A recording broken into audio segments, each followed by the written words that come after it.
je vais vous présenter donc, le docteur Jessica Amselem Jager, qui est ici présente. Mylène Piron, diététicienne au CHU d'Angers. Donc docteur Jessica qui est pédiatre au CHU d'Angers. Alice Lecard, diététicienne à la maison de santé, au pôle de santé. Tu te présenteras, ce sera mieux. Et puis le docteur Patrick Muller, également au pôle de santé de Corsay. Je vais faire ça.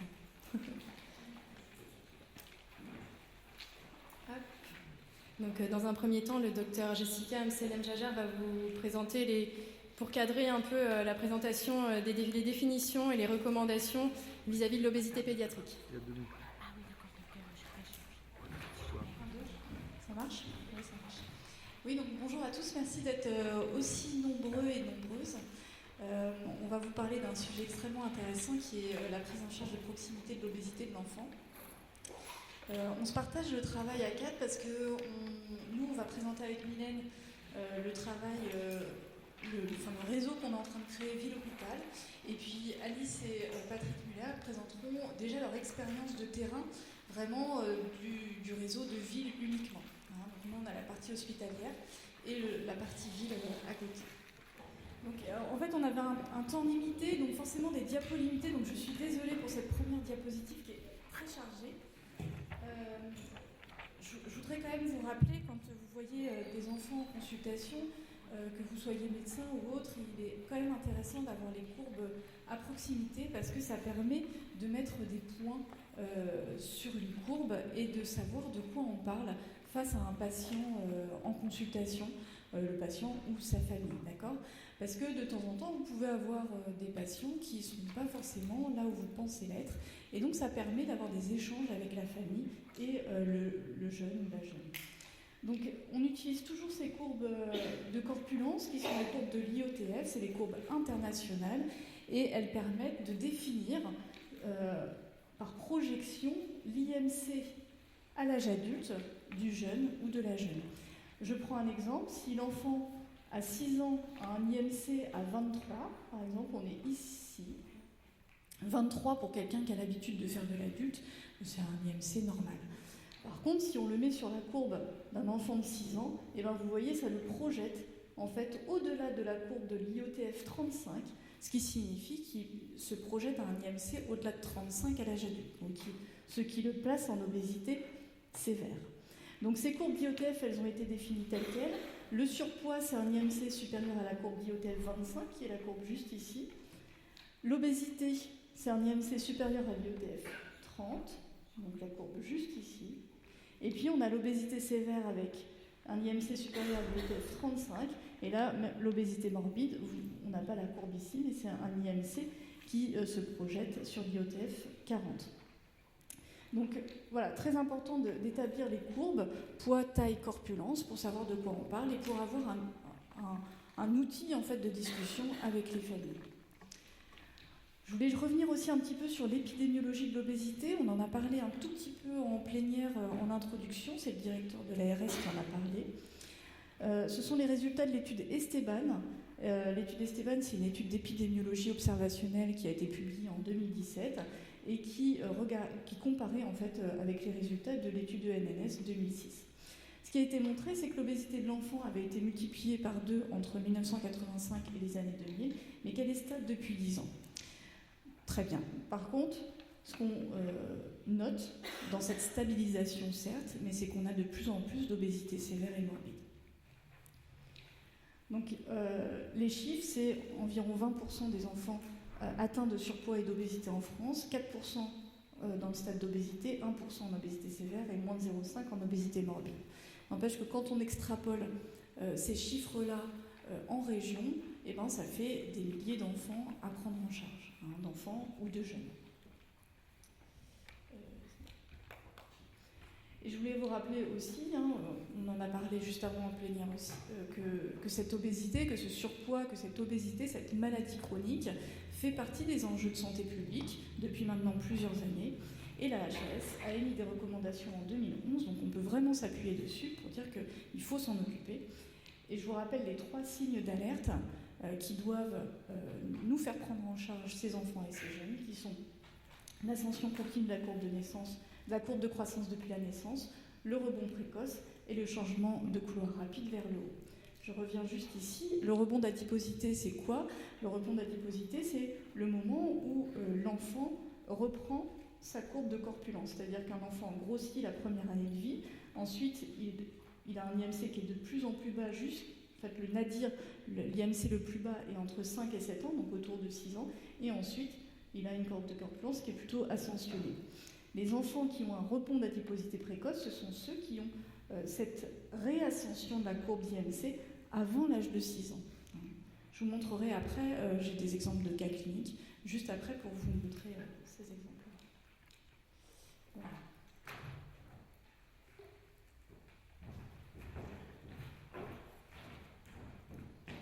Donc moi, je vais vous présenter brièvement un peu le travail de la SRAE sur une meilleure visibilité des offres de prise en charge pédiatrique qu'on a initiées sur la Loire-Atlantique, mais qu'on va ensuite dupliquer aux autres départements. Donc en fait, on a, en 2019, début 2019, on a identifié un gros manque de lisibilité de l'offre de prise en charge sur le 44 notamment. Et donc on a réuni autour d'un groupe de travail différents médecins, structures de prise en charge sur la Loire-Atlantique pour travailler à une fiche, vous voyez, d'orientation, donc qui est ni plus ni moins que la reprise de la fiche HAS, la première que vous voyez là-bas, en fonction des grades. Donc on redéfinit le surpoids, l'obésité de grade 1 avec la prise en charge de premier recours, le surpoids et l'obésité de grade 2 avec la prise en charge de deuxième recours, et en bas, les acteurs sur le département de la Loire-Atlantique pouvant prendre en charge ces patients qui sont dans les différents grades. Et puis, au verso, on a remis le réseau des acteurs de la filière par prise en charge ambulatoire, par type de structure. Donc là, vous avez maladie chronique 44, qui a un stand d'ailleurs en bas. Le pôle de santé sud-estuaire, représenté ici par Alice Lecard et le docteur Muller. La clinique Bretéché, et puis le CHU de Nantes pour les consultations pédiatriques, et puis les EAN qui est un SSR. Donc en fait, voilà, tout ça pour vous dire que cette fiche-là va être dupliquée dans chacun des départements, et donc on va réunir différents groupes de travail sur 2020 pour travailler à cette meilleure visibilité. Donc la fiche sera imprimée en petite quantité et sera surtout à disposition sur notre site internet.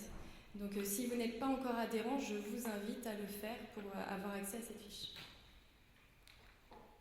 Et puis alors je ne sais pas si vous êtes déjà allé sur le site internet de la SRAE, mais on met à disposition des cartographies. Donc vous retrouverez l'ensemble de ces personnes prenant en charge les enfants obèses sur des cartographies qui vont être améliorées là en 2020. Vous pourrez sélectionner par filtre ce que vous souhaitez voir apparaître. Voilà.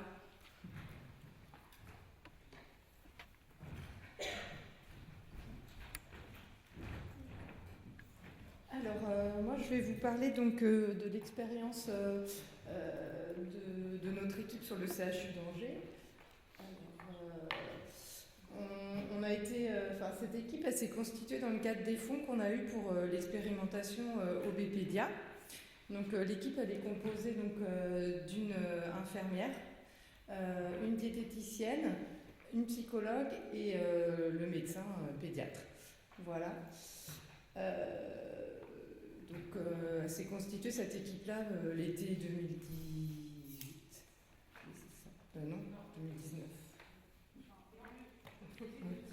Début 2018. Depuis 2018, voilà. Ouais. En attendant le démarrage officiel de l'expérimentation. Peut-être dire un mot sur les temps de travail. Ouais. Alors, au niveau de l'infirmière, on a 20%. Normalement, c'est 25%, mais pour le moment, c'est 20%. La diététicienne, c'est 25%. La psychologue, en théorie, ça va être 25%, mais pour le moment, elle vient gentiment nous aider en s'organisant sur d'autres temps, mais voilà, parce que normalement, elle va être recrutée sur 25%, et le médecin, c'est 50%. Voilà, sur ce projet-là. Donc en fait, je vais vous parler un petit peu du parcours OBPédia. Donc si vous voulez, après, vous pourrez prendre des petits flyers comme ça, qui vous expliqueront mieux. mieux parce qu'on va faire vite. Mais c'est une étude en fait qui est nationale. Initialement, il y avait 6 centres dans toute la France qui ont été recrutés pour mener cette étude-là. Il y a 3 autres centres qui se sont ajoutés. Globalement, c'est pour développer une prise en charge au domicile du patient. Donc le patient il va être suivi pendant 2 ans. On va lui proposer un parcours qui peut durer 2 ans avec différentes phases. Et donc il y a pour ce patient, les gens qui vont se réunir autour de lui, donc il y aura l'équipe du CHU, donc nous on est là pour organiser tout le parcours et coordonner le parcours et former les professionnels du parcours et pour faire le bilan éducatif qui sera fait en hospitalisation de jour. Et ensuite, donc, le patient il retourne dans son environnement chez lui. Et là, en fait, ça va être des professionnels qui sont dans sa région, qui vont venir travailler auprès de lui. Donc, en fonction de ce qu'aura été proposé par rapport aux informations recueillies lors du diagnostic éducatif, les intervenants au domicile, ça peut être un éducateur sportif, ça peut être une psychologue, ça peut être une diététicienne, ça peut être des TISF, donc c'est les techniciennes en intervention sociale.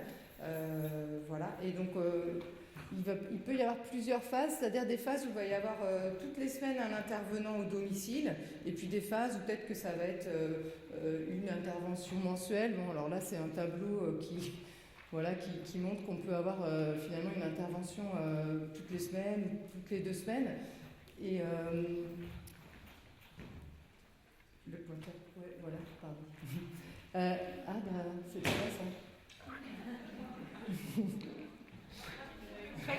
Voilà, c'était celui-là. Et donc,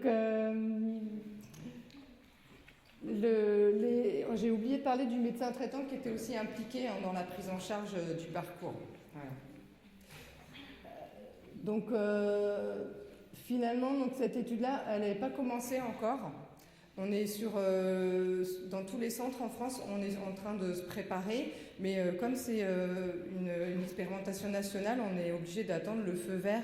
Et là, il y a des choses qui bloquent, qui sont remontées au niveau de la DGOS, en fait, sur des aspects pratico-pratiques, mais donc notamment la rémunération des intervenants, sur quel fond ça va se passer.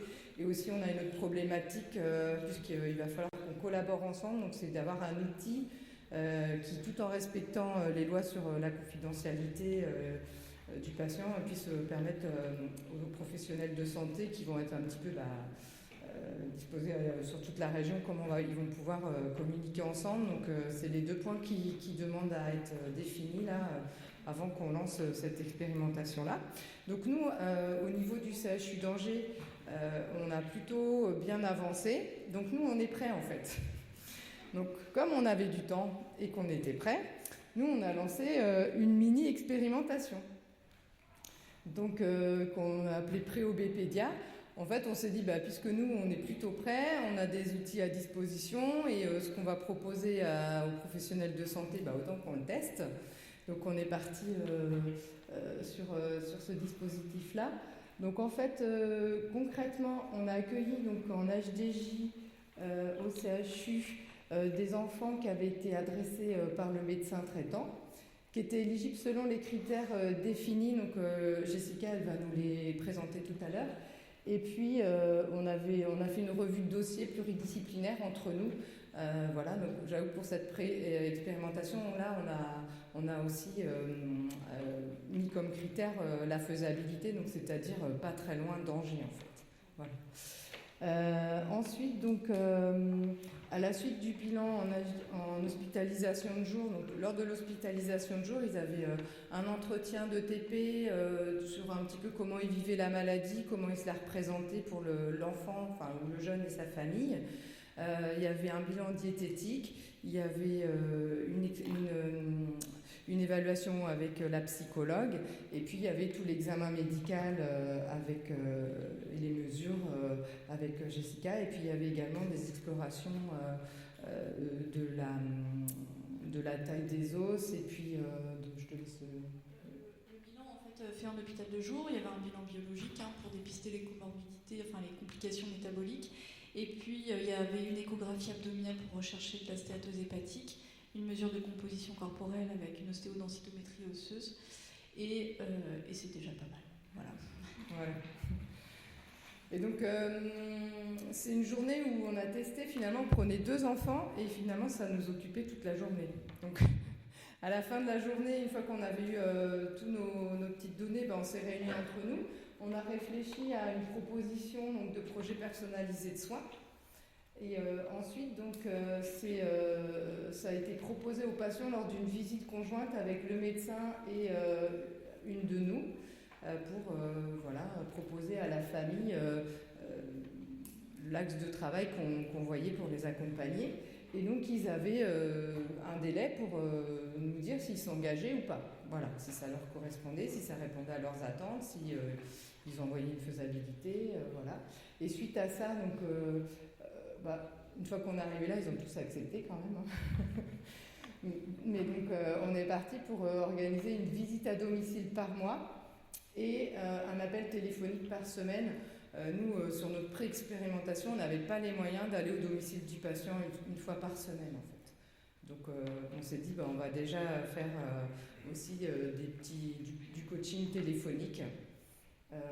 Voilà. Et au bout de 3 mois, ils ont une visite en consultation donc avec Jessica au CHU. Voilà. Après, voilà, c'est Jessica qui va se présenter.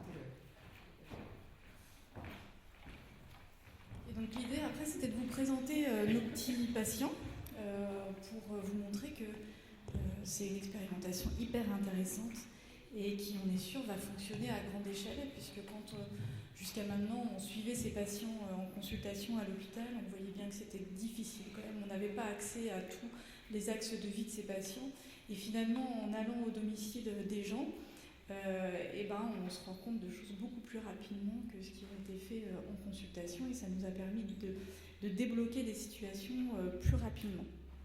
Je voulais juste revenir avant sur notre bilan d'hospice de jour.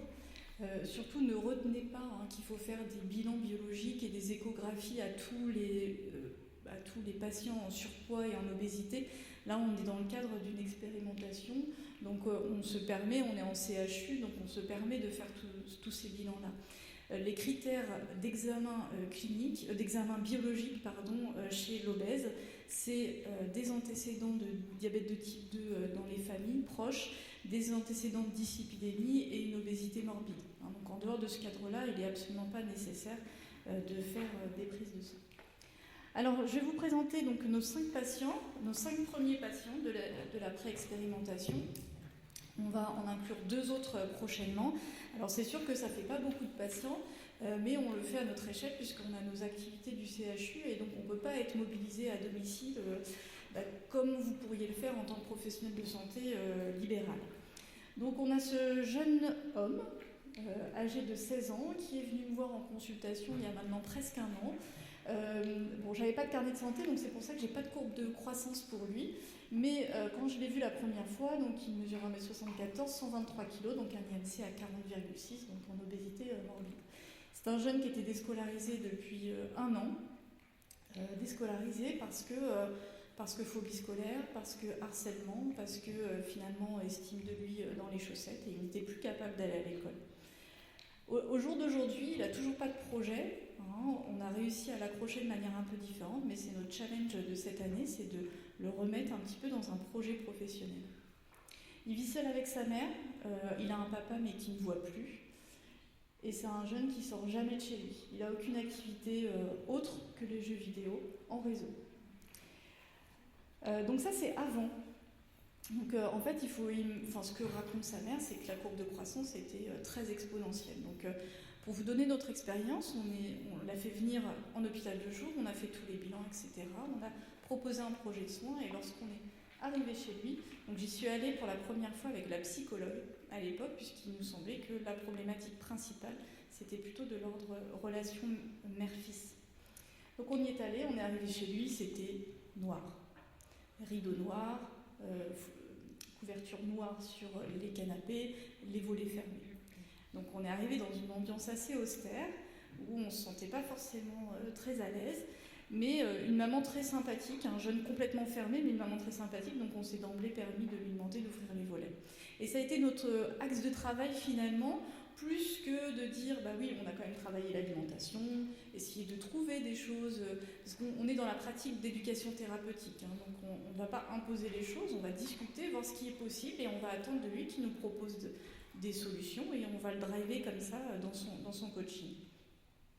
Donc nous, ce qui nous semblait important, c'était déjà que ce jeune, il s'ouvre un peu vers l'extérieur, parce qu'il vivait complètement dans le noir. Et ça a été notre challenge, et on l'a réussi, puisque au fur et à mesure de ces mois-là, et des visites à domicile, les prochaines visites, quand on y allait, eh ben, les volets étaient ouverts, et là j'ai eu la bonne surprise en y retournant juste après l'été, la maman avait tout repeint l'appartement en bleu. Donc les fenêtres étaient ouvertes, le jeune il arrivait à sortir de chez lui pour aller faire les courses avec sa mère, alors ça peut sembler pas grand-chose, mais en tout cas nous on l'a vraiment encouragé dans ce sens. Et alors qu'au départ quand j'ai vu en consultation c'était un jeune qui avait une motivation proche de zéro, et ben là actuellement je vais chez lui une fois par semaine pour faire des séances d'activité physique. Donc il m'accueille avec ses baskets, avec son short, avec son t-shirt de sport, et on peut passer un moment plutôt agréable ensemble en faisant du sport. Enfin, c'est surtout lui qui fait, pas trop moi, hein, mais c'est surtout lui qui fait. Avec des séances très courtes, vraiment, je me substitue du coup à l'enseignant en activité physique adaptée, mais c'est plutôt sympa. Je le revois bientôt en consultation pour les 6 mois, mais en tout cas, lors du premier bilan, en fait, à 3 mois du début de cette pré-expérimentation, il n'avait pris qu'1 kilo sur les 3 mois. Les repas étaient pris, enfin il y avait au moins un repas par jour qui était pris avec sa maman. Ils sortaient tous les deux faire les courses. La maman ne pouvait pas trop marcher parce qu'elle avait un problème lombaire, donc il allait se promener avec ses grands-parents le samedi matin. On avait réussi aussi à réinstaurer un rythme, parce que c'était un jeune qui se couchait à 4h du matin, donc il se levait à 14h. Et finalement, de lui-même, il a proposé de se remettre dans un rythme proche de la normalité, c'est-à-dire de se coucher maximum à minuit et demi et de se lever au plus tard à 9h, ce qui a fonctionné. Voilà, et l'activité physique dont je vous parlais. Donc, pour nous, c'est une réussite. Voilà. Ensuite, on a ce jeune garçon aussi, 12 ans, 9 mois. C'est des gens d'origine du Kosovo qui étaient en France depuis pas mal d'années quand même. Donc, la communication avec le papa a été très claire, il parlait très bien français. Donc, la famille, ses 2 parents et 4 enfants obèses. Une barrière de langue, surtout avec la maman. Une alimentation qu'on avait identifiée très très déséquilibrée et énormément d'écran. Donc quand on l'a vu en consultation, c'était le papa qui amenait son fils, hein, c'est un monsieur qui se rendait compte que son fils était en danger parce que voilà, vous voyez sa courbe de croissance ici en taille et son poids ici. Donc là il est à plus de 100 kg à 12 ans et demi. Je vous ai pas remis l'IMC. Enfin on pourra le calculer, on peut le calculer discrètement si vous voulez. Et voilà, donc on l'a pris en charge dans le cadre du parcours pré-Obépédia. On est aussi allé chez lui. Alors cette fois-ci, on est allé avec Mylène parce que la grosse problématique, c'était plutôt l'alimentation. Et puis on n'arrivait pas à avoir d'informations. Moi, c'était papa qui venait. Je me disais, qu'est-ce qu'il mange ? C'est ma femme qui fait. Et elle fait quoi ? On ne savait pas trop. On savait pas trop. Donc on est allé à domicile. Ouais. Donc schéma familial assez proche, hein, une famille très soudée, etc. Mais voilà, donc on y va, on s'aperçoit que les 4 enfants, donc il y a 2 grandes sœurs qui sont en obésité, ce jeune garçon aussi, et puis un petit frère de 3 ans que je suis maintenant en consultation, puisqu'à 3 ans il pesait plus de 30 kilos. Donc, voilà. Donc on a pu récupérer comme ça toute la famille, et puis on a pu identifier aussi ce qu'ils mangeaient, puisqu'ils nous disaient si on mange des légumes, on met de la salade, etc. Et on cuisine, et en fait la maman prenait des aliments tout prêts et les assemblait, donc on ne parlait pas de la même chose, quoi. Donc on a pu avancer comme ça. C'est un jeune qu'on a eu beaucoup de mal aussi. Il se disait motivé, mais c'était compliqué pour lui de comprendre pourquoi on était là. Et finalement, au cours des 3 mois, eh ben, ça a fonctionné. Hein, vous voyez, la courbe de croissance, alors qu'elle était très ascensionnée, eh ben, elle s'est ralentie. Et donc l'IMC s'est stabilisé, hein, puisque lui, il a grandi à côté.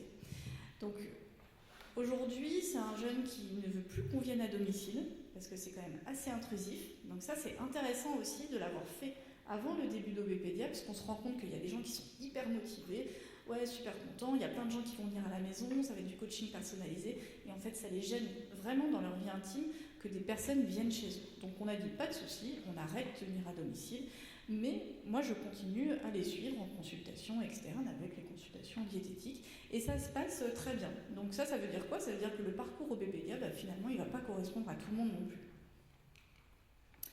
Un autre jeune, exactement du même âge, c'est un garçon aussi. C'est un jeune pour lequel on m'a sollicité parce qu'on arrivait en bout de course. Il avait testé pas mal de parcours de prise en charge de surpoids et obésité. On n'y arrivait pas. On s'est dit peut-être que ce schéma-là va lui convenir.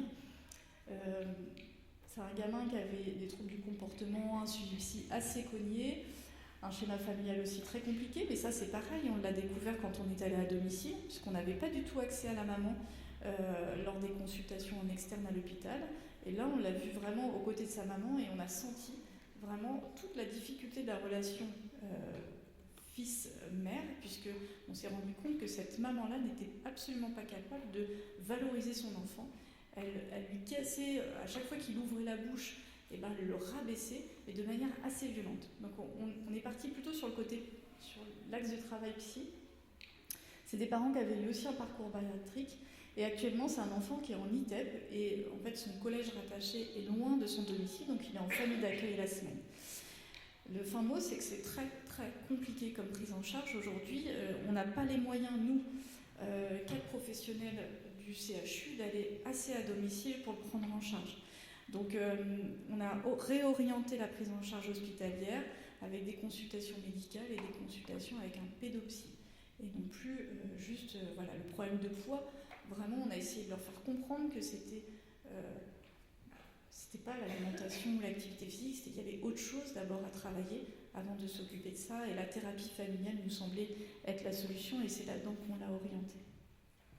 Donc là, vous voyez, on n'est pas du tout efficace puisqu'on n'a pas réglé le problème de cette dynamique familiale qui est catastrophique. Alors ensuite, je vais vous présenter les deux petits. Donc on avait un ado, un vrai ado, un vieil ado, deux ados et puis deux petits.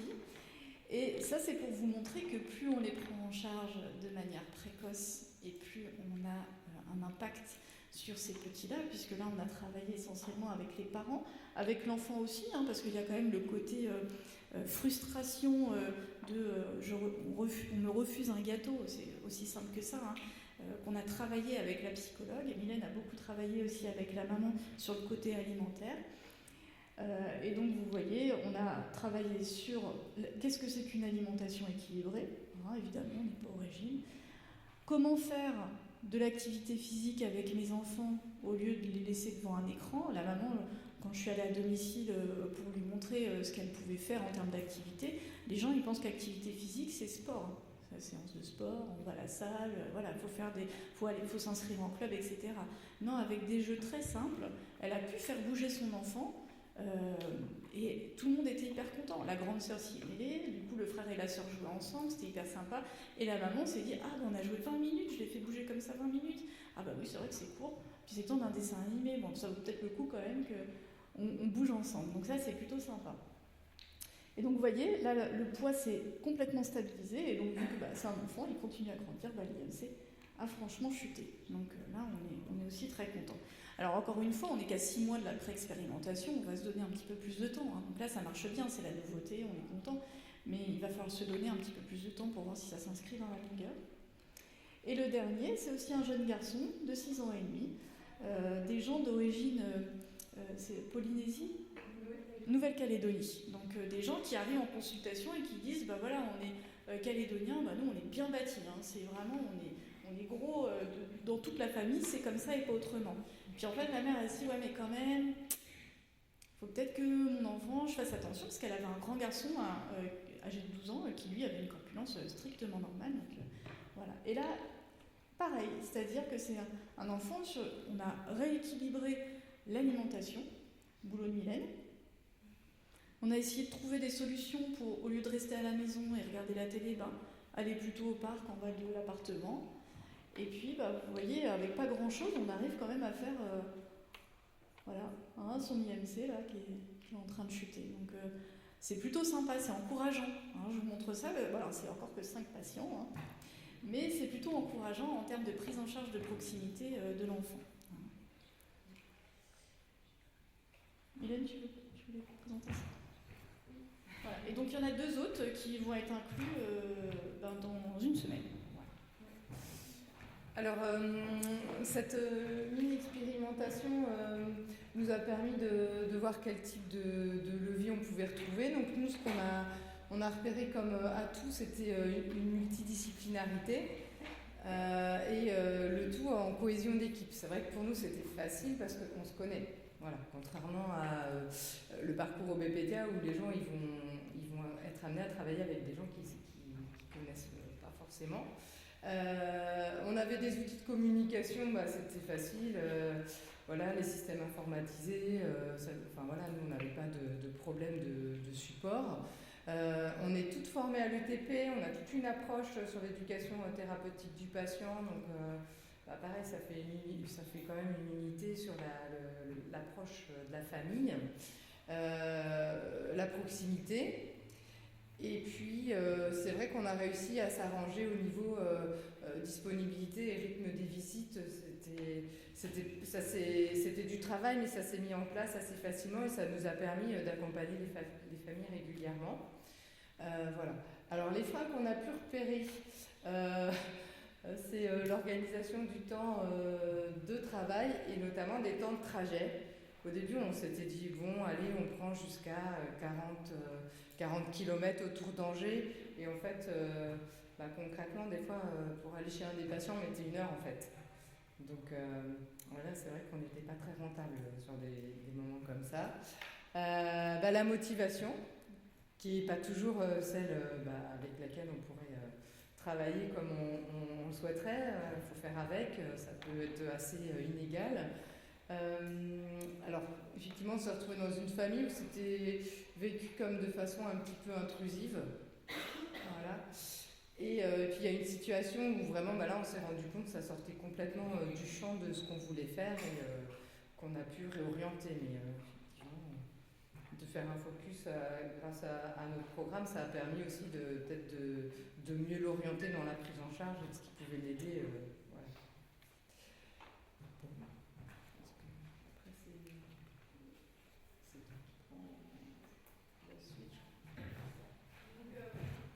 Rapidement, pour terminer sur notre parcours au BPDIA, l'idée c'était donc de tester cette expérimentation, ce qui nous a permis d'identifier les difficultés du parcours et d'essayer d'ajuster au mieux nos formations, puisqu'aujourd'hui, pour pouvoir rentrer dans l'expérimentation au BPDIA et faire partie de l'équipe de professionnels de santé de proximité, on propose des formations sur 2 jours, une journée assez théorique sur qu'est-ce que c'est que l'obésité de l'enfant, l'alimentation, l'activité physique, etc. Et puis une deuxième journée beaucoup plus pratico-pratique avec l'étude de cas cliniques.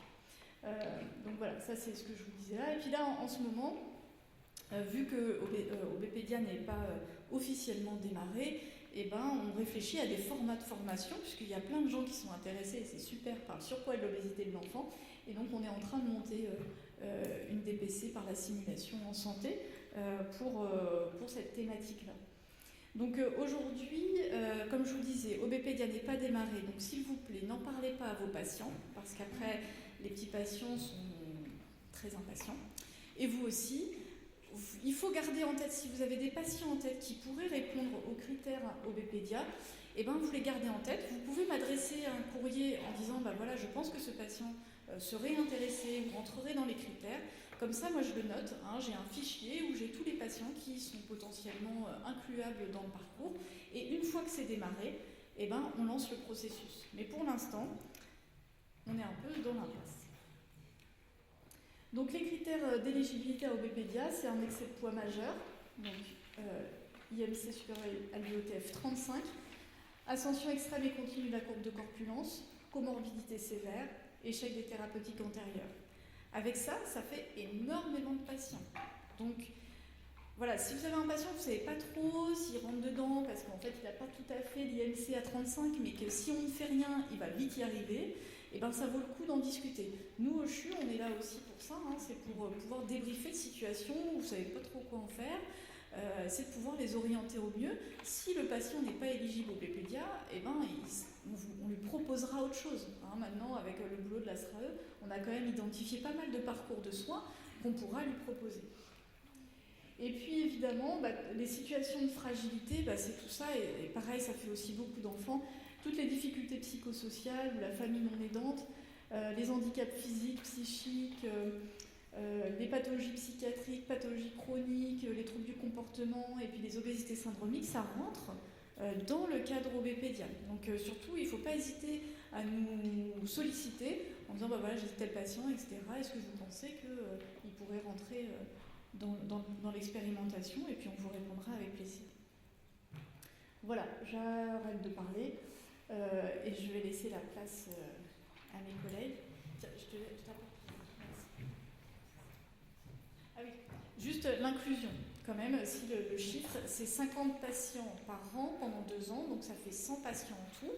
Donc les critères sont assez précis, on sera assez exigeant sur cette expérimentation-là, mais l'idée c'est que ça rentre. Pourquoi ça prend autant de temps? C'est que ça rentre dans la nouvelle loi de santé et l'article 51, donc financement au parcours. Donc ils affinent vraiment la DGOS tous les petits détails pour que ce parcours soit pérenne et qu'on puisse proposer de manière quasi définitive cette prise en charge aux jeunes. Donc ça prend du temps pour arriver, mais une fois que ça sera là, ça sera super. Donc, voilà.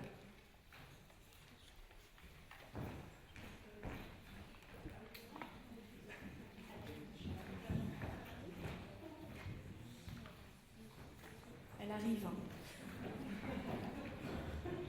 Peut-être un petit mot juste pour vous dire, justement, 50 patients x 2, donc 100, c'est un tout petit chiffre sur l'ensemble des patients qui pourraient être pris en charge en région. Et donc, il faut trouver d'autres solutions pour ces patients-là. Et PAPS est un exemple sur la région pour pouvoir prendre en charge les patients pour lesquels soit ils n'ont pas pu rentrer dans Wikipédia, soit on arrive au bout du parcours. Voilà.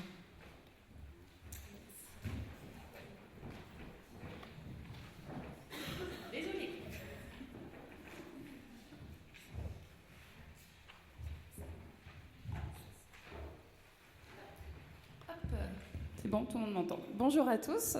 Donc moi je me représente, Alice Leca, donc je suis diététicienne au pôle de santé Sud-Estuaire et donc coordinatrice du PAPS. Et donc mon collègue, Dr Muller, qui aura l'occasion de peut-être représenter. Donc pas de conflit d'intérêt. Je représente un peu le contexte.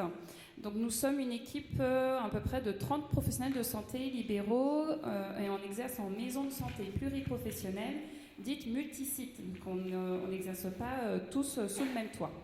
Et donc on se nomme le pôle de santé Sud-Estuaire, autrement dit PSSE, ça sera plus simple pour moi après. Et le siège social est à Corsay, donc juste en dessous de Saint-Nazaire. Et donc moi et Dr Muller, par exemple, on exerce sous le même toit tous les deux.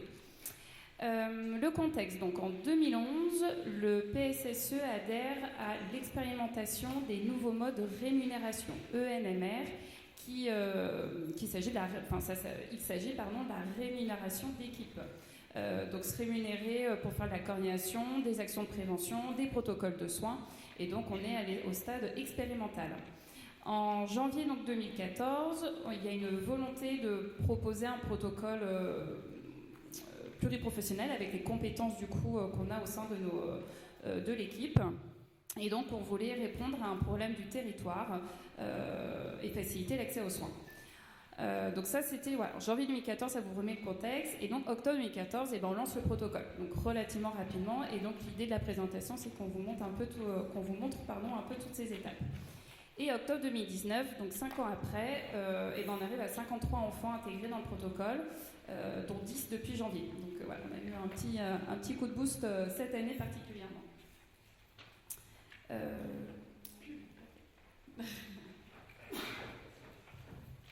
Bonjour, donc moi je suis médecin généraliste rural dans une commune de moins de 2000 habitants. On a développé une maison de santé en 2003, donc avant que ce soit la mode, et assez vite on s'est posé la question de l'éducation thérapeutique en général et de la façon de le développer en milieu rural. Et donc à un moment, s'est posé la question de nos enfants en surcharge pondérale.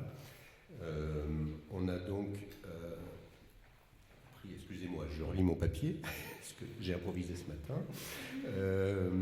Oui, donc le problème c'était en médecine générale, on trouvait que, de rural, on trouvait que les CHU sont un peu éloignés, donc à 60 km de Nantes, et que beaucoup de nos patients et de leurs familles ne sont pas prêts à faire 60 km régulièrement pour se faire aider. D'où notre démarche d'essayer de prendre en charge ces enfants. Moi qui suis un vieux médecin, on nous a longtemps dit qu'il y avait une exception française et qu'on pouvait manger de la charcuterie et du fromage sans grossir en France. Et donc c'était devenu un problème, c'était plus notre problème en tant que médecin généraliste. Et puis après, on est passé dans une phase un petit peu de déni où finalement on trouvait qu'il y en avait d'autres qui étaient plus formés à ça, que c'était un problème de famille et que ça ne nous regardait pas trop en tant que médecin généraliste, que c'était chronophage, etc. On aura l'occasion d'en parler. Et puis est arrivé quand même les notions de santé publique avec les risques et la nécessité d'une prévention. Et c'est là qu'on a quand même commencé à se décider à prendre le sujet au sérieux. Pour ce qui est des médecins, enfin, de moi en tout cas, mais je pense à beaucoup de médecins généralistes, il y a quelque chose qui est très très important aussi, c'est de pouvoir déléguer. Et on n'a pas assez de temps pour prendre sérieusement en charge ces enfants. Dans notre structure, ce qui est très intéressant, c'est qu'on est nombreux et qu'il est très confortable, je vais dire, de dire il y a une diététicienne, il y a une psychologue, il y a un éducateur sportif, voilà, on a la chance d'être assez nombreux et donc de pouvoir passer la main à une équipe. Le travail en équipe, depuis 2003, la construction de notre maison de santé, ça a toujours été le but de travailler en équipe, qu'il n'y ait pas, on est 11 professions de santé différentes, et il n'est pas question qu'on travaille tous chacun dans notre coin, c'est pas un bâtiment dans lequel chacun travaille dans son coin. Donc chez nous, on a pu faire travailler pour l'équipe les médecins généralistes, la diététicienne, psychologue, éducateur sportif, ostéopathe, sophrologue, etc. Enfin bon, que vous développera Alice tout à l'heure. Voilà.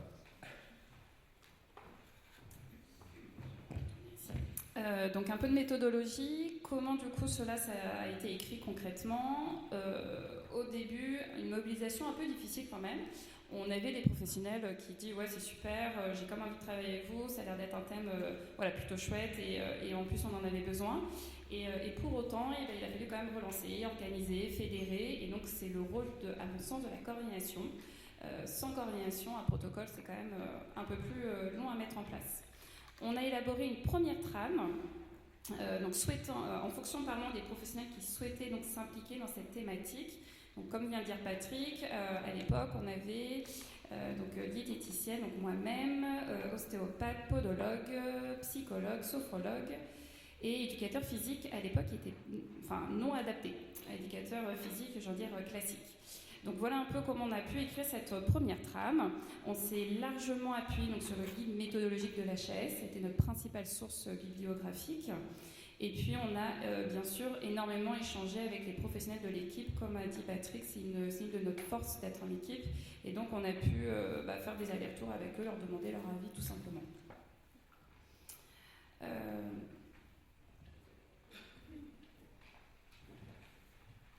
Alors moi je l'avais intitulé ce slide-là, j'avais intitulé la 4L parce que je cherchais quelque chose qui était lent. J'avais trouvé que de chevaux je trouvais rien qui correspondait, donc je me suis dit 4L parce que c'est lent, c'est laborieux et là la constitution d'un protocole c'est très très dur. On peut se lasser parce que beaucoup de gens ne nous suivent pas et dans notre cas c'était libéral pour pas s'opposer du tout mais pour être complémentaire de l'activité des hôpitaux. Donc on a mis 5 ans pour faire ce protocole. Nous il vous disait Alice, 3 moutures pour réussir à faire quelque chose qui soit correct. La grosse difficulté, c'est donc de réussir à obtenir la participation des professionnels de santé. Et le laborieux, c'est un peu ça. C'est comment mobiliser. En tout cas, les médecins généralistes sont très très durs à mobiliser sur ce thème-là.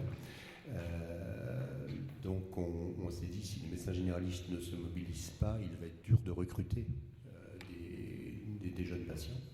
Et c'est comme ça qu'on en est arrivé à dire, finalement, tous les professionnels de santé peuvent être en contact avec des enfants qui ont ce problème-là, et que ce serait dommage de se limiter aux médecins généralistes pour réussir à fournir, si je peux dire, à avoir une liste active d'enfants. Donc, dans notre groupe, tous les professionnels de santé qui constatent un problème de surcharge pondérale chez l'enfant peuvent essayer de le faire rentrer. De toute façon, ça passe toujours, parce que c'est le système français, par l'accord du médecin traitant.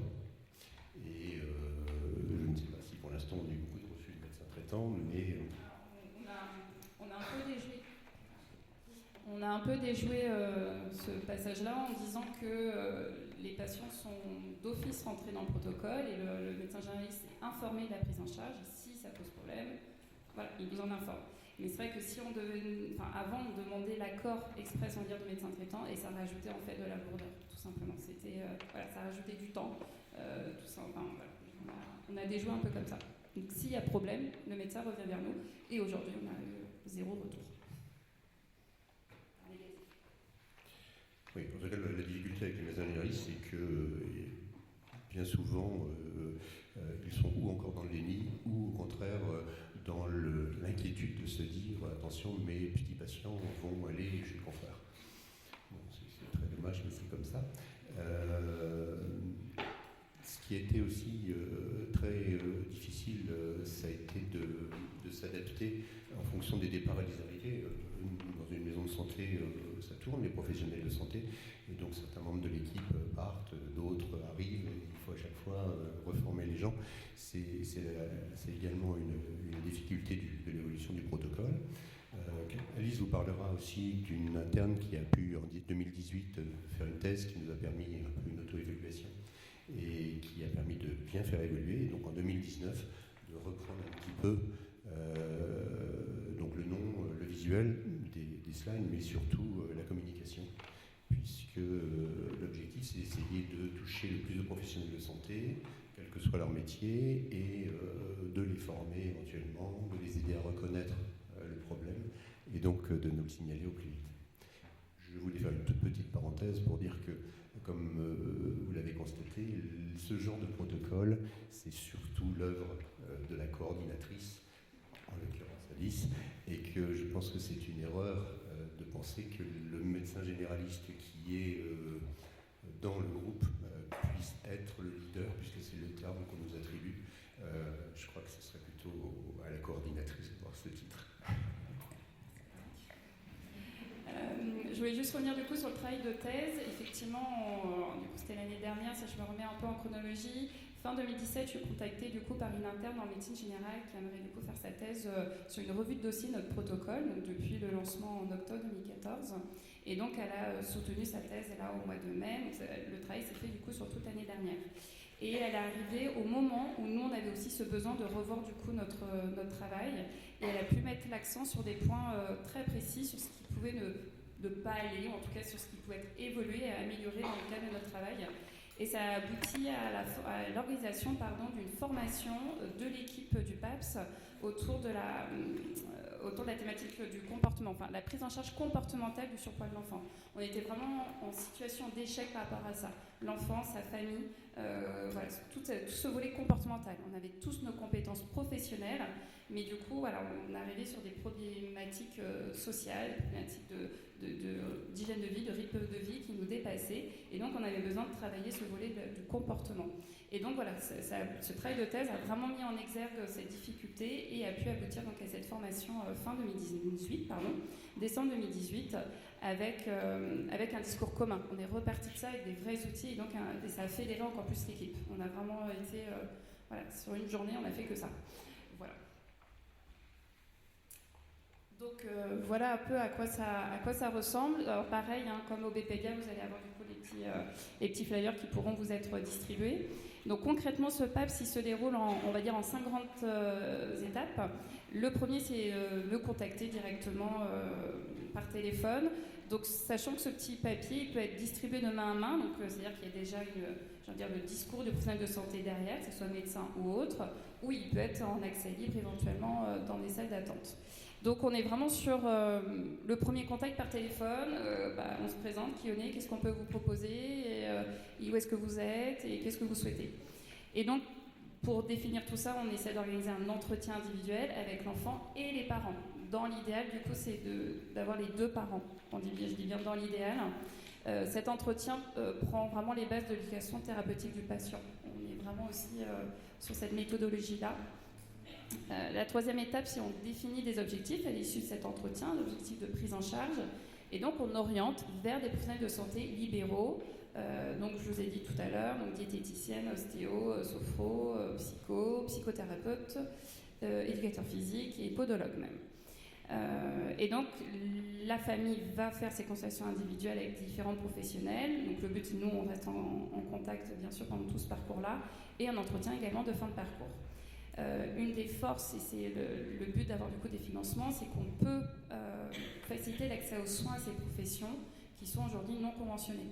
Donc on a fait le choix de financer ces consultations-là avec une petite participation de la part de la famille. On a fait le tout gratuit au tout début du protocole et ça ne marche pas mieux non plus, mais ça permet du coup de réduire ces inégalités sociales et de donner l'accès aux soins à tous. Donc voilà un peu comment on définit un peu notre parcours. Et puis le parcours, je vais pouvoir le repréciser après, il dure à peu près 6 à 8 mois. Donc on va revenir un peu après pourquoi cette durée. Autour de la communication, parce que c'est bien beau d'avoir un protocole, mais si on ne communique pas, ça ne va pas forcément fonctionner. Donc la toute première communication, on a voulu rester un peu petit, on s'est dit on va la faire entre nous, et puis les médecins généralistes, parce qu'au tout début on demandait l'accord express des médecins généralistes pour intégrer les enfants dans le protocole. Donc on a fait une communication plutôt par courrier, j'ai envie de dire assez soft. Puis très vite on s'est dit ça marche pas très bien, on va peut-être falloir faire quelque chose d'un peu plus gros, et donc quelques mois après on a organisé une soirée avec l'intervention d'un spécialiste autour de cette thématique du surpoids de l'enfant, et on a invité l'ensemble des professionnels de santé libéraux du territoire. Donc je n'ai pas reprécisé, le territoire c'est la communauté de communes en fait, Sud-Estuaire. Donc ça prend à peu près 5 communes au total. 6. J'aurais pas notion du nombre de la population de professionnels de santé. 103 professionnels de santé. D'accord. Merci Patrick. Donc 103 professionnels de santé ont été du coup conviés à cette soirée, et au final on s'est retrouvés je crois une vingtaine. C'est toujours ça pris, mais vous pensez bien que là on s'est dit on a un peu de mal avec cette communication. Le 3e volet a été quand même de faire un truc un peu plus. Alors je vous ai pas remis les premiers visuels, c'est ça que j'aurais pu. Le tout premier visuel il n'était pas très joli, hein, on n'est pas des infographistes, donc on a dit on va peut-être faire appel à une équipe. Et donc on a fait des supports graphiques un peu plus jolis, et donc là on a refait des courriers avec les médecins généralistes, auprès des professionnels de santé et des médecins généralistes en particulier. Mais on est resté toujours sur le volet professionnel de santé libéraux. Et puis là, ça s'est un peu essoufflé, du coup, comme je vous disais, fin 2017, début 2018. Donc on s'est dit, il était peut-être temps d'évoluer ça. Donc on a refait appel à une équipe d'infographistes. Donc on a du coup le visuel que je viens de vous présenter. Et on a élargi beaucoup plus du coup les envois de courrier. On a intégré la PMI, les services de pédiatrie de l'hôpital de Saint-Nazaire en l'occurrence. On a un réseau parentalité de la communauté de communes, donc tout ce qui est multi-accueil, tout ce qui est crèche, les écoles bien entendu. Voilà, donc on a beaucoup plus élargi le champ de la communication, et ça a payé parce qu'en l'espace d'une semaine, je crois que j'avais 5 appels. Le truc qui ne nous était jamais arrivé. Donc ça a été un gros coup de pouce. Et puis comme vous a parlé Marie tout à l'heure, l'intégration à ce qu'on appelle la filière obésité 44, donc organisée par la SRAE, qui est forcément à bel appui et qui va encore le continuer. Concrètement, comment ça vit? Pareil, donc on écrit le protocole, on communique dessus, et après il faut le faire vivre. Donc nous, il vit du coup depuis 5 ans. On a des échanges facilités par mail. C'est vrai que le mail est vraiment ce qui est le plus facile, sachant qu'on est multi-sites, on n'est pas sous le même toit, on ne se croise pas à la pause café, donc c'est pas sécurisé. Mais du coup, on anonymise les dossiers patients. On ne cite ni prénom ni nom, on n'est que sur des numéros de dossier quand on parle entre nous. Donc, il faut toujours un peu faire le rattachement. Alors, de quoi on parle, c'est quel numéro, mais on y arrive à quelques listings. On se connaît, c'est vrai que c'est aussi la force du coup de l'équipe là au CHU d'Angers, mais c'est aussi une force de se connaître tout simplement. On a déjà l'habitude de travailler ensemble, donc ça fait vivre un protocole déjà de base. On utilise la messagerie WhatsApp. Alors, ça peut paraître un peu bizarre, mais pour qu'on ait du coup des échanges facilités, qu'il n'y ait pas de lourdeur de synthèse de rendez-vous, de réunions en plus, je crée, moi, en tant qu'animatrice, un groupe privé par enfant où j'invite les professionnels de santé qui prennent en charge du coup l'enfant. Ce qui permet à la fin de chaque consultation libérale de faire quelques mots. C'est juste de dire, j'ai vu l'enfant, on a traité ça, j'ai mis ça en évidence, je pense que ça, toi Alice, ça serait bien que tu reviennes sur ça. Donc voilà, ça permet d'avoir une fluidité et c'est très très apprécié. Ça, c'est ce qui nous a sauvés de faire vivre le protocole. Avant, au tout début, on devait faire des synthèses, on devait faire des réunions, et du coup, ça s'étiolait. Et donc, il n'y avait pas de vrai suivi. En tout cas, la famille ne voyait pas qu'on était une équipe, en fait. On était multi-sites en plus, ils ne voyaient pas trop l'intérêt. Là, quand je vois un enfant que l'éducatrice physique a vu la veille, et que je dis, au fait, c'était bien hier avec Annie, puis elle m'a dit que tu avais fait ça, et puis je vois le regard de l'enfant, ah oui, ils parlent entre eux. Et ça marche plutôt pas mal. On a une reconnaissance de médecins généralistes du secteur de plus en plus qui reconnaît du coup que c'est un vrai plus pour eux et qui n'hésitent pas à revenir vers nous pour avoir donc des nouveaux flyers quand ils en ont plus. Le projet qu'on n'a pas encore mis en place, mais du coup c'est de faire une réunion d'équipe au moins une fois par an, minima, tous ensemble, donc prévu assez longtemps à l'avance pour qu'on ait un vrai temps d'échange collectif et qu'on puisse actualiser le protocole au plus proche de nos besoins. Et puis l'ouverture, c'est d'intégrer au moins un psychomotricien, voire un kinésithérapeute. On se rend bien compte que c'est ce qui manque le plus. On est sur des enfants qui ont des problématiques de confiance en eux et d'image corporelle et qui ont des vraies problématiques de motricité. Et donc on s'est rendu compte que la plupart des enfants qu'on prend en charge font appel à une psychomotricienne. Donc on se dit, ça pourrait être bien qu'on l'intègre aussi dans l'équipe et qu'on puisse faire un réel travail d'équipe autour de tout ça. Concrètement, combien de temps ça nous prend et combien ça coûte ? Donc nous, le temps de concertation, ça nous a pris 4 mois, ce qui peut être relativement court finalement. On a des équipes qui font des protocoles en plus longtemps. La méthodologie théorique, c'est 3 à 4 réunions de 2 heures. Je dis théorique parce que nous, cette méthode, on ne l'avait pas il y a 5 ans. Le guide de la méthodologie pour écrire un protocole de prise en charge en libéral n'était pas encore sorti.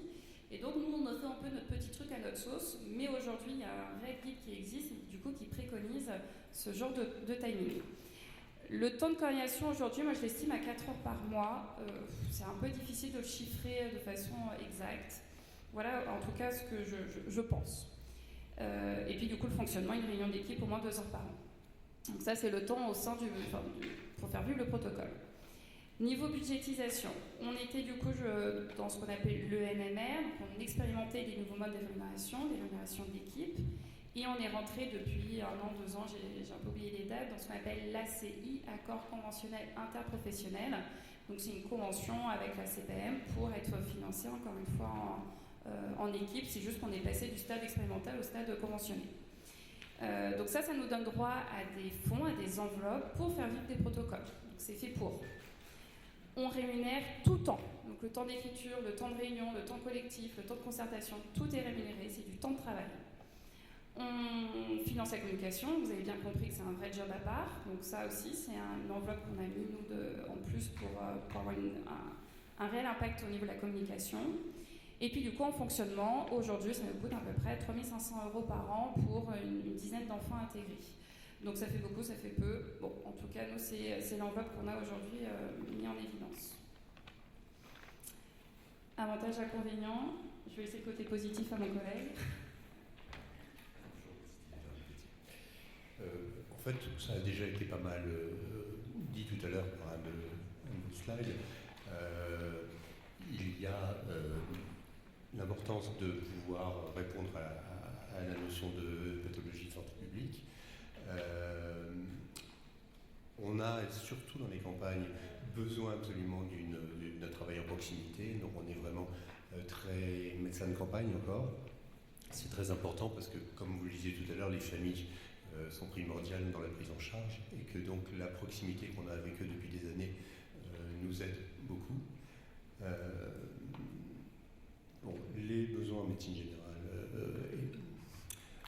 on est tous, je crois, dans beaucoup de zones, en tout cas en zone de déserts médicaux, ce qui veut dire que ceux qui survivent sont un peu surchargés et n'ont vraiment plus du tout le temps de s'occuper de prendre en charge ces problèmes-là. Donc il est indispensable de déléguer, autrement on ne peut pas y arriver. Enfin, c'est impossible. C'était difficile de m'avoir aujourd'hui.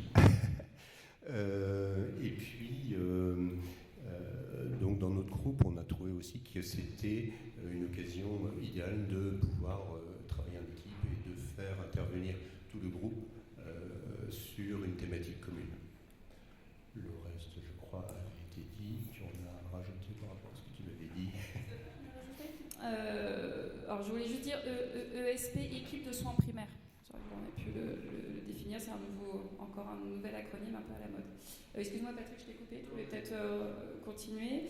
La campagne pluriprofessionnelle, donc multidisciplinaire, donc sur 8 mois, donc c'est un avantage parce que, on n'est pas invasif du coup, par rapport au CHU d'Angers où ça peut être peut-être plus long. Nous, on a c'est quelque chose d'assez court, c'est dans un niveau temporel assez limité, et ça marche plutôt bien. On adapte beaucoup selon les situations, on individualise selon ce qu'on a au cas par cas. Je vous ai dit tout à l'heure qu'on essaie de faire financer un petit peu à hauteur de 2 € les rendez-vous chez les libéraux. Même ça se discute. On a eu le cas d'une famille où même ça, c'était compliqué d'accéder aux soins pour 2 €, donc on s'en adapte. Voilà, c'est l'intérêt d'avoir une équipe de proximité avec une enveloppe, générale. Ces fonds-là, on peut les redispatcher, un peu comme on le souhaite. Un peu. Une prise en charge familiale, donc on est bien c'est bien l'enfant et sa famille, et famille large, donc grands-parents, oncles, tantes, on essaye vraiment d'intégrer au maximum tous les membres de la famille, et puis on a déjà dit du coup faciliter l'accès aux soins, c'est aussi un bel avantage. Côté inconvénient, je vous ai déjà un peu parlé qu'il nous manquait un peu de méthodologie, donc même si on a fait concrètement la première trame, on l'a lancée en 4 mois, ça a été quand même chronophage. Forcément, sans méthodo, on se perd un peu. L'inertie des professionnels, ça c'est assez logique, dans toute équipe, on ne peut pas tous être au même niveau. Et du coup, j'ai appris à me dire que, ok, on n'est pas tous dans la même motivation. Et Patrick aura de quoi en parler à ce sujet. Limite d'âge, donc le protocole est pour 3-16 ans, donc c'est assez large. Pour autant, avant 3 ans et après 16 ans, ça demande de réorienter, et donc on a besoin de savoir ce qui existe sur le territoire. Et donc jusqu'à présent, avant le travail du coup de la SRAE en début 2019, moi c'était un gros problème. Je ne savais plus, je savais pas où aller, je ne savais pas quoi dire aux familles quand ça sortait du coup de ces âges-là. Donc maintenant, je sais. Une communication régulière en interne, il faut relancer souvent de comment marche le protocole, qu'est-ce qu'on a décidé ensemble. Voilà, donc ça c'est du fonctionnement interne, mais ça demande d'être communiqué souvent, régulièrement. On a une prise en charge de ce que j'appelle votre psychocorporel. On n'est pas sur une prise en charge purement nutritionnelle, ce qu'attendent beaucoup les familles, ou purement d'activité physique. On a toute cette prise en charge autour de la sensorialité, on intègre de la sophrologie, on intègre de l'ostéopathie, et ça, on a beaucoup de mal à faire comprendre à la famille notre intérêt. Ils ne comprennent pas toujours l'intérêt, et donc ils ne font pas forcément tout le parcours, ils ne vont pas avoir tous les professionnels chez qui on peut les orienter. Et puis je vous disais que c'était une force de le faire en 8 mois, ce protocole, et pour autant c'est aussi un inconvénient, parce qu'aujourd'hui on sait qu'une prise en charge du surpoids de l'enfant, c'est sur plusieurs années. On sait que c'est efficace quand on a une prise en charge sur quelque chose de plus long terme. Donc on se dit que 8 mois, c'est, comme me dit une collègue, l'analogie, on plante une graine. On a espoir de planter une graine, on a espoir que derrière la famille s'intègre quelques messages et que derrière ça puisse fonctionner. Mais bon, on n'a pas de visibilité sur du très long terme, on peut pas se permettre de le relancer tout le temps. Là, ils ont été, les patients qui ont été intégrés il y a 5 ans ont été relancés du coup par l'interne pour sa thèse. Et voilà, elle a eu du coup quelques portes fermées en disant c'est bon, maintenant c'est derrière nous. Et donc c'est le problème, c'est que du coup 8 mois ça peut paraître court pour avoir une réelle efficacité derrière de notre action, mais on a espoir qu'on plante quelque chose. Voilà. Merci en tout cas de votre attention. Bonjour. Je voulais savoir pourquoi ça a duré que 8 mois la prise en charge. Alors, ça dure que 8 mois parce qu'on reste des libéraux aussi, que c'est chronophage et que d'un moment on ne peut pas faire des rendez-vous indéfiniment. On est sur une prise en charge quasiment totale en termes de financement. Et donc on s'est dit, on préfère avoir quelque chose de 8 mois et de faire bénéficier ce parcours-là à plus d'enfants plutôt que de faire quelque chose sur du long terme et donc forcément de limiter le nombre d'enfants pris en charge. Voilà. Ça a été un choix en tout cas. Et donc c'est d'où l'idée de réorienter derrière. On peut se situer peut-être après au BPDIA éventuellement, mais on peut aussi se situer avant en se disant après si on voit que c'est compliqué ou quoi que ce soit, on peut réorienter. Il y a d'autres structures, ça a été un peu évoqué par Marine tout à l'heure. Et donc maintenant, on a encore plus cette force-là de se dire c'est court, c'est pas invasif, on plante quelques petites choses, mais du coup on peut vous orienter vers d'autres choses éventuellement. Et donc ça nous permet d'intégrer peut-être plus d'enfants pour la même enveloppe budgétaire. Voilà.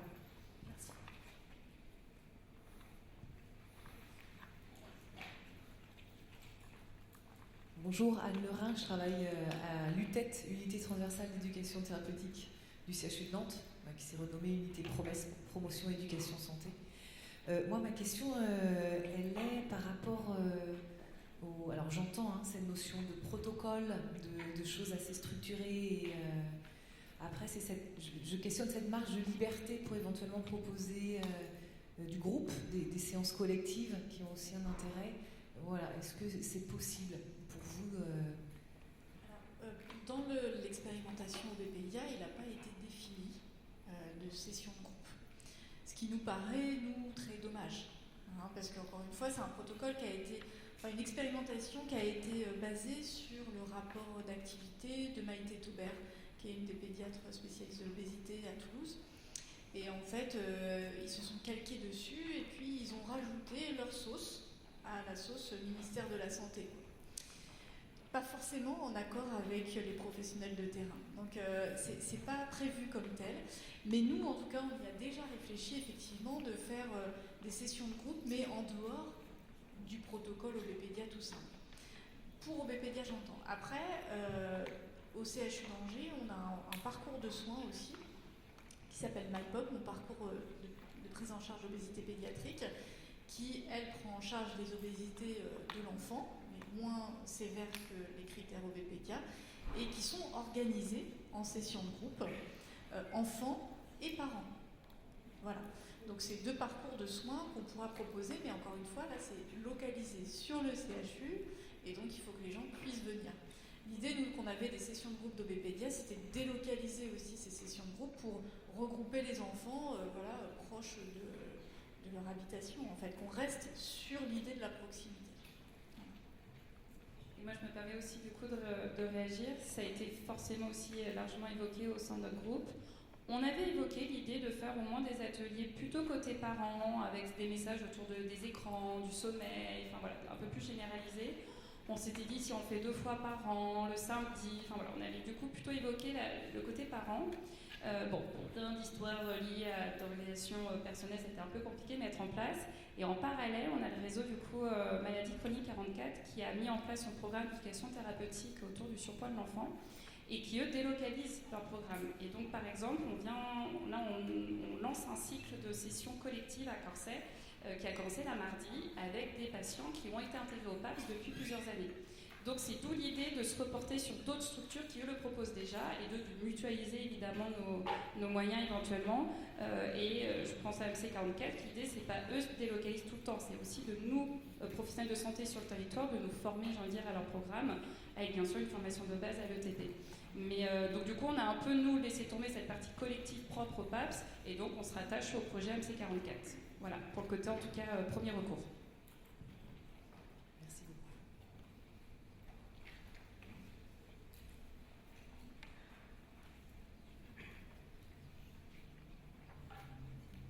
Je suis Céline Laboru, j'avais déjà échangé avec Alice sur un projet que je coordonne en libéral d'obésité, de prise en charge de patients obèses. Et le médecin avec qui je travaille sent effectivement une certaine réticence de ses collègues à inclure des patients dans le programme ou de peur de les perdre.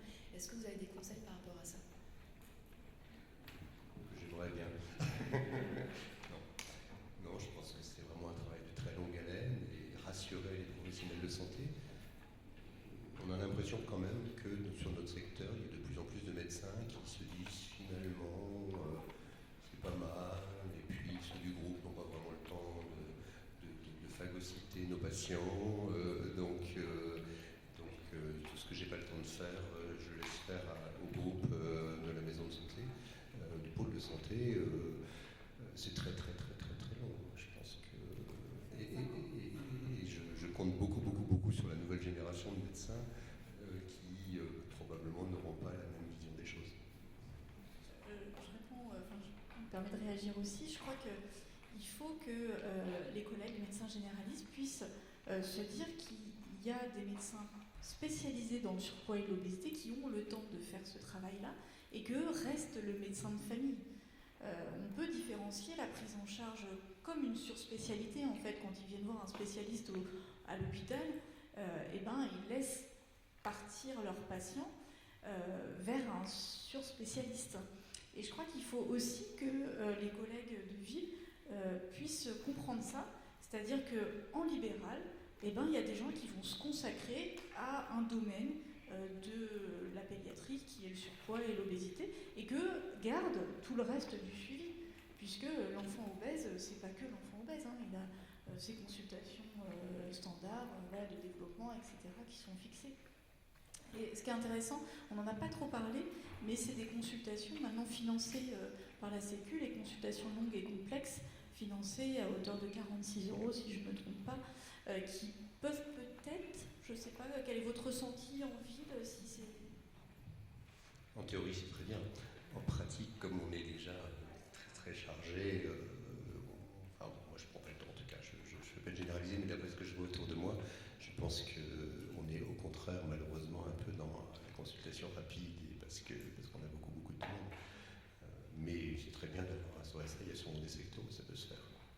Je voulais dire également qu'on a un peu adopté une autre méthode nous, pour moins effrayer les confrères, je vais dire, c'est de ne pas mettre du tout le nom des médecins qui sont dans le groupe. Donc en fait, c'est le médecin généraliste adresse son patient à une équipe, mais nul n'est censé savoir qu'il y a un médecin dedans.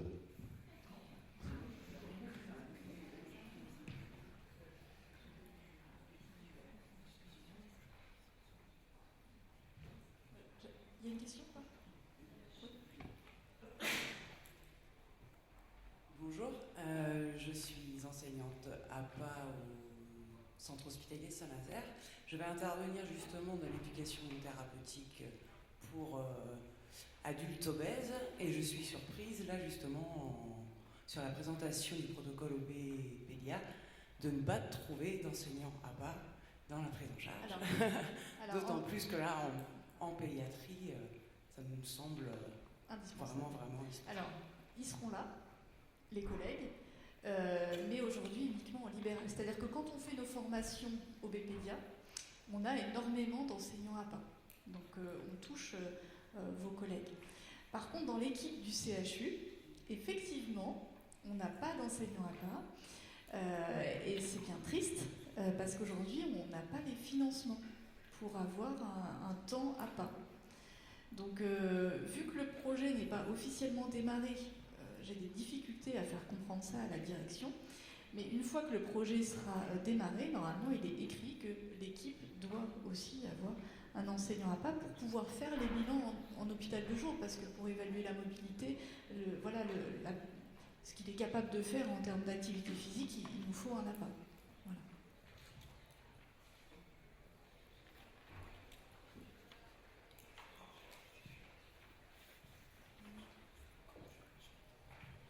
Moi, j'avais une petite question pour Alice et Patrick Muller. Quand vous incluez vos enfants, parce que le titre c'est surpoids, est-ce que vous acceptez quand même des enfants en situation de surpoids?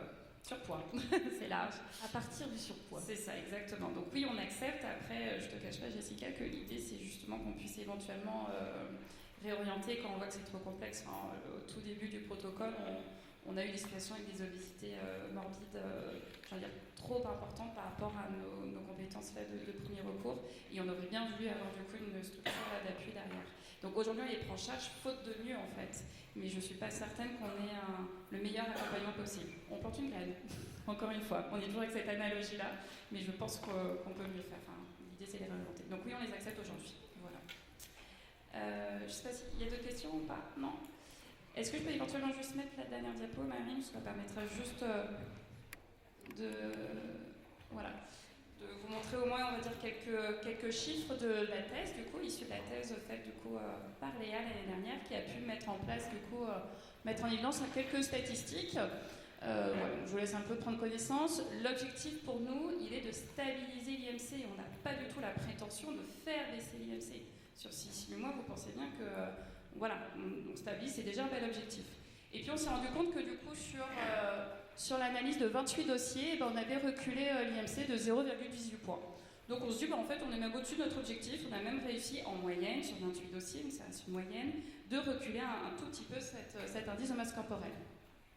80% du coup des enfants ont suivi le parcours proposé, donc sont allés voir les professionnels qu'on leur avait préconisés. Donc on se dit c'est aussi plutôt un beau taux, donc on se dit on n'est pas trop mal, on est plutôt au plus près de leurs besoins. Et du coup à distance, que du coup elle a pu faire sur 16 dossiers une analyse un peu à environ 2 ans après l'adhésion du PAPS, on a des chiffres qui sont plutôt prometteurs. Enfin, je me dis que c'est plutôt intéressant et ça prouve que là, nos petites graines, ça marche pas trop mal, ça continue à pousser en fait. Donc ça c'était très valorisant pour nous et on se rend, en tout cas je pense qu'on a un réel intérêt territorial sur notre territoire. Voilà.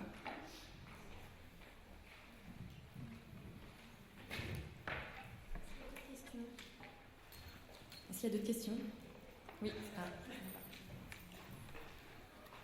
Une dernière. Oui. Bonjour. J'avais une question sur le financement, s'il vous plaît. Est-ce que c'est un acte militant ou est-ce que vous arrivez quand même à tous vous y retrouver financièrement? Parce qu'on voit bien dans la deuxième proposition qui a été faite, il y a des médecins, il y a des enseignants à pas, il y a des professions qui sont effectivement non prises en charge. Oui. Tout le monde s'y retrouve à peu près ou il faut faire un effort Non. Enfin, c'était aussi une vraie volonté de dire que l'idée, c'est pas de faire du bénévolat. On a des compétences, on veut il faut qu'on soit rémunéré à notre juste valeur.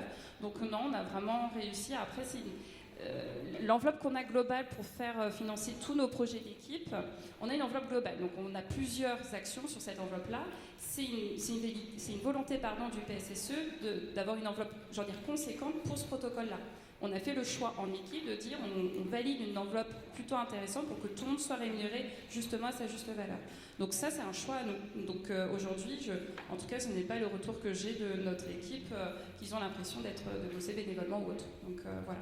Donc c'est un financement, vous disiez, par ACI, oui. C'est un acronyme que je ne connaissais pas, et du coup c'est le fait d'être en protocole qui vous permet d'obtenir ce financement. Alors du coup, on est en maison de santé, on est structuré ce qu'on appelle en CISA, et du coup on a conventionné avec la CPM pour avoir du coup des enveloppes globales de structure pour financer la coordination d'équipe et donc mettre en place des actions de prévention. Et donc on rentre dans un cahier des charges, on a des critères, et dont le critère protocole.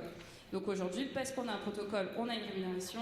Aujourd'hui, concrètement, la rémunération qu'on a est très infime par rapport à ce que nous coûte le protocole. Donc on doit prendre sur d'autres enveloppes. Ça, c'est une volonté d'équipe de prendre sur d'autres enveloppes pour financer ce protocole-là. Voilà. Excusez-moi, je suis peut-être naïf, mais ces autres enveloppes, elles sont de quelle nature? Est-ce que par exemple les complémentaires santé peuvent être sollicités dans l'affaire? Est-ce que vous avez... Alors, on reste toujours c'est toujours notre rémunération d'équipe de l'ACI, c'est toujours une enveloppe de la CPM. Mais dans cette enveloppe-là, on a un axe système d'information, le logiciel commun par exemple. On a un axe action de prévention, on a un axe réunion de concertation pour les professionnels.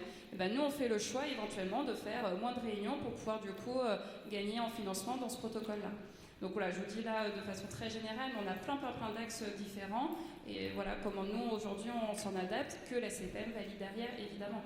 Ils sont totalement informés qu'on ne rentre pas dans leurs critères à eux, mais ça ne les gêne pas du moment qu'on a un intérêt derrière. On fait quelque chose, quoi. Voilà. C'est un peu flou, mais... Moi, je rajouterais aussi quand même que la répartition des sommes qui nous sont proposées, c'est notre choix. Nous, on a fait le choix, je crois, qu'on soit tous dédommagés au même tarif, quelle que soit notre profession. D'autres pôles de santé ont opté pour des dédommagements comparables aux honoraires qu'ils touchent en cas de consultation libérale, ce qui ne représente pas tout à fait la même chose. Donc, mais pour éviter tout conflit, on a tous la même rémunération dans nos actions.